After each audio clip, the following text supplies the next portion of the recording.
Hi everyone, welcome. I'm going to be checking in on a system that was launched only a few days ago, and it's not even the worm bin that I'm referring to here. I'm referring to its accompanied breeder bin. So when I launched off this bin down here 6 days ago, I also, at the same time, took a handful of worms, perhaps 100, 150 or so worms, and removed them from the group that was going to be used to launch this bin down here, and I release them into this top tray here. So you can see there's actually two trays here, one within the other. And the top one, well, you know what? I've got an example of this here on the table to show you guys.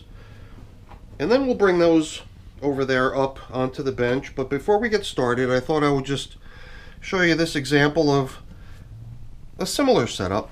So the top tray being more shallow than the lower one, is riddled with holes, and the whole idea here is that with the catch tray underneath, sort of a sump, I could be as generous as I want with moisture in the tray, because breeding bins, I believe, benefit from having a fair bit of moisture. And I guess the design that I followed was one that I observed on the Captain Matt channel, where the depth of material into which those very few worms were placed was pretty shallow. The whole idea behind that being that worms don't really have the opportunity to miss each other. If they're coming and going, crisscrossing their paths with very shallow material, there's a good likelihood that they'll actually bump into each other, and then hopefully what follows after that is the mating that we're hoping for. So the moisture, the depth of the material, the ratio of the number of worms is pretty low to the amount of space you give them.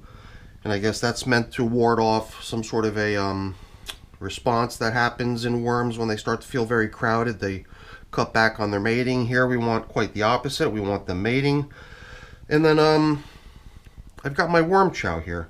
So the whole idea was to bring out that production breeder bin that's back there and give them a feeding on day 6. I did check in on those on day 3, give them a little feeding, but I didn't do it on camera. I figured perhaps I would just share my design ideas for how I set up the breeder bin.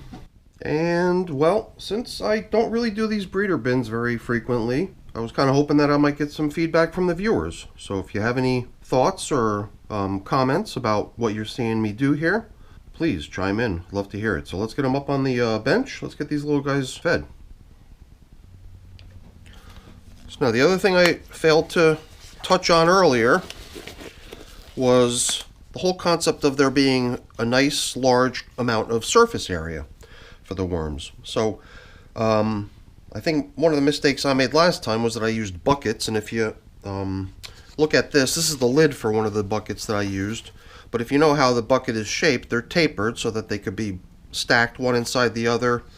So what we're looking at here is the shape of the top of the bucket. If we go down to the bottom of the bucket where we ran the breeder environment, we're probably talking about a surface area considerably smaller, same shape but smaller. So, you know, perhaps the area covered by 2 handfuls versus what we have here, which is maybe, who knows, 4, 6 times the area.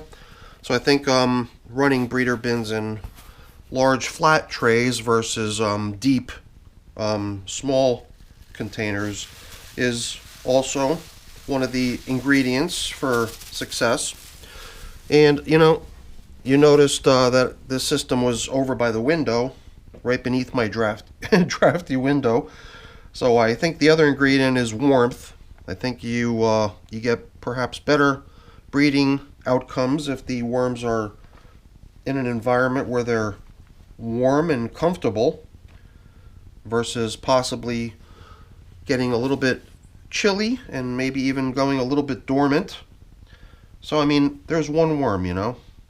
That's the only guy I see. And I was trying to see if we spot any over either on the top covering plastic or the newspaper, but I don't think I saw anything going on over there. These funny little things over here are gummy bears that we threw in there just for the heck of it. Made me wonder if they would get any sort of a rise out of the worms. So like right beneath that one, we spotted a worm kind of hanging out by itself. Let's see, does this one over here possibly have any interest? Yeah, over here I don't even see not even one worm by this gummy bear. Perhaps sweet, sugary stuff isn't really right up their alley, although you would think it might be to some degree. Here's another little wormy, kind of close to the sugary treat. And as long as we're kind of checking out near the gummy bears, might as well check over here too. I see, under this one I see 2 or 3 hanging out. But I don't think it's the type of result that would tell us that gummy bears are necessarily a worm favorite. I think I thought of it more in terms of possibly being there to help sort of feed the microbiology in the material. For a 6-day-old system, I don't think we're, you know, going to see a whole lot of castings piling up yet, especially for a system with so few inhabitants. The last time I did come in here with the spray bottle, but I did not take the time to do what we're doing here, which is to actually, you know, pull back the material, try to get an actual glimpse of the worms. One thing I definitely like what I'm seeing here is how the worms are getting kind of plump. And I think the almost excess moisture situation in here is what I would attest that to.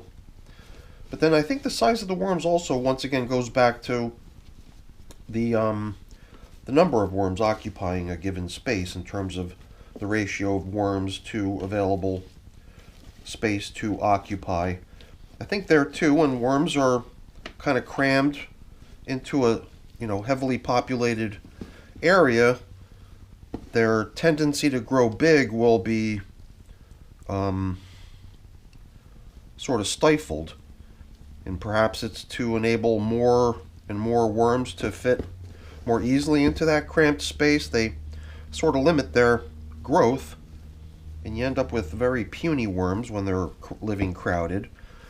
Whereas worms living in a space where they got a lot of room, they'll tend to grow a little bit bigger.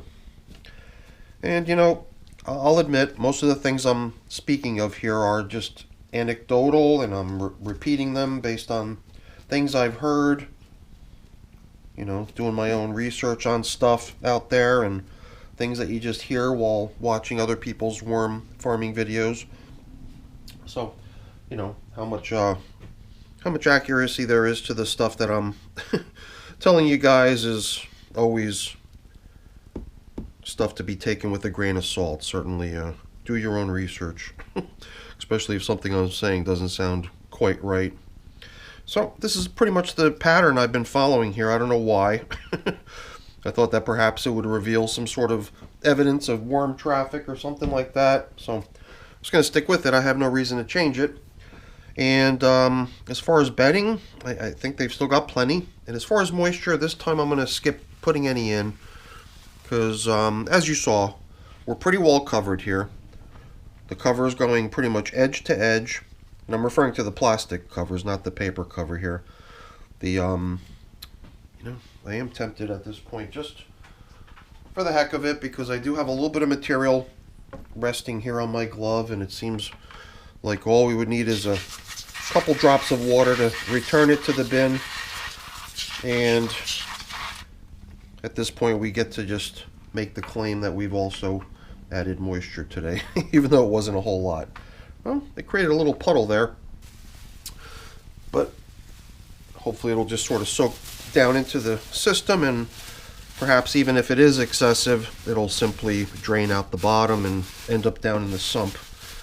And I don't even know if we need to be so careful about covering up so thoroughly here either, just based on how much moisture is going on. If some little spots were to be exposed to the air and had a chance to dry out a little bit, I certainly don't think that would be a problem either. So let's just take a quick peek in the sump. Yep, we're definitely accumulating a little bit of moisture, just based on my generosity of moisture lately.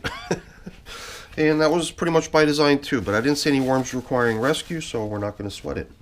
All right, everyone, that's it for our check-in. now with the only 6-day-old system actually fed 3 times.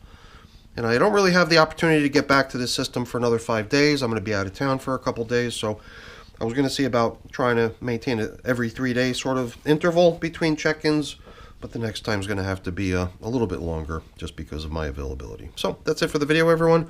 Hopefully you enjoyed it. If you did, as always, please don't forget to leave me a quick thumbs up before you go. That's always really appreciated. And if you haven't done so already, please also consider subscribing to the channel. That's very much appreciated as well. All right, everyone, have a great day. Thanks for watching. Bye now.